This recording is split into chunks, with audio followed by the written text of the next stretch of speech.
The Bark River Fox River EXT-1 and S45VN.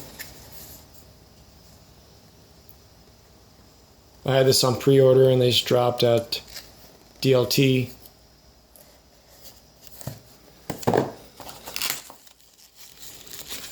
This is a sheath that comes with it. I'm not really impressed with Bark River's sheaths for the money you spend on the knives, but you know, obviously they'll work.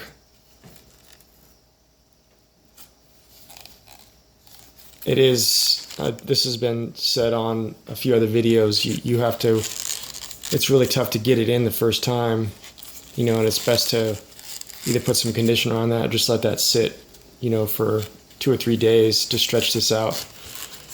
You know, put some conditioner on this and then actually let it stretch, and then you should be fine. You know, you actually want it a little tight when you get it, you know, so when it wears in. There is no rattle in it. So I got it with the black Canvas Micarta with the blue liners and the hollow pins.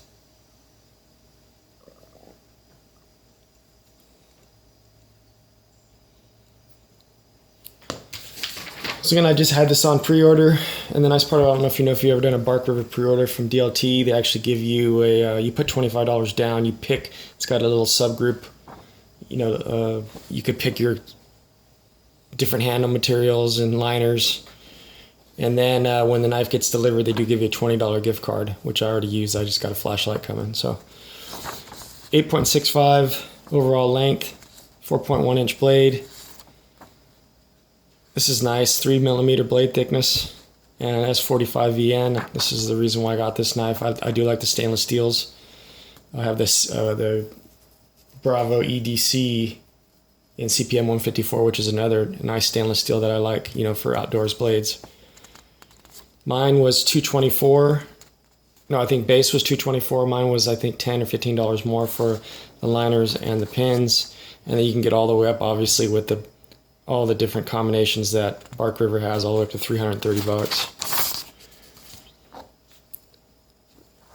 So I forgot to talk about the knife. Jason Thorne from DLT had the idea of picking the Gunny handle, the Gunny Hunter handle, and sticking it on the Fox River blade.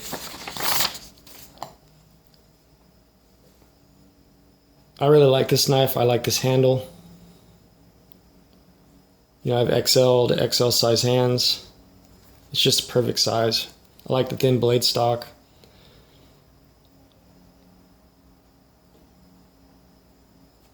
Here's comparable to the Kephart 4. You know, this is in 3V.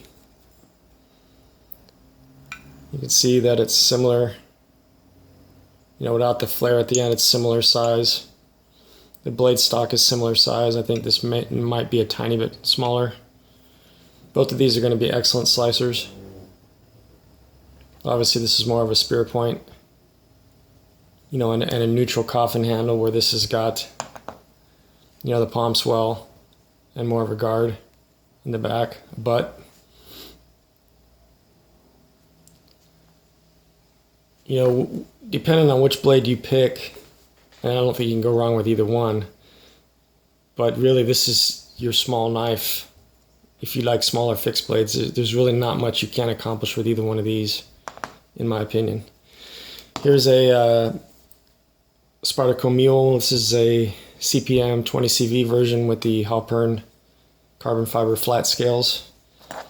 Similar blade thickness. Obviously this is a little bit shorter blade. Similar grip area.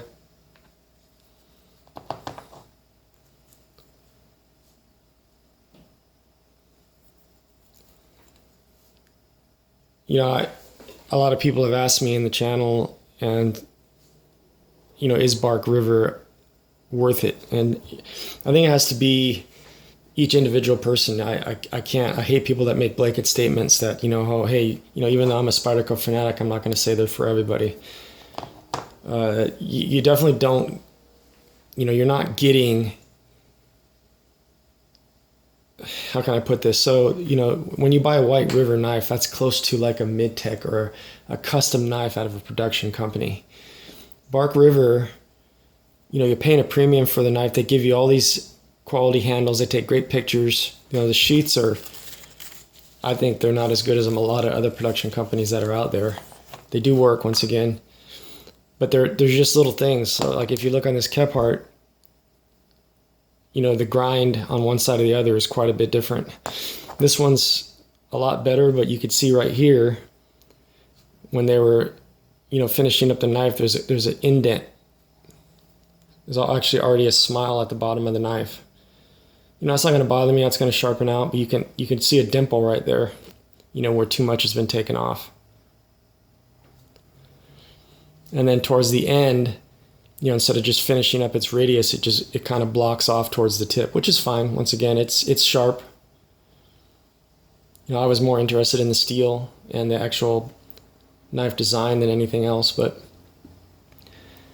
you know, Bark River, you're not going to get a perfect knife. All the ones that I've bought, they're nice. I like them. I'm not going to say don't get them.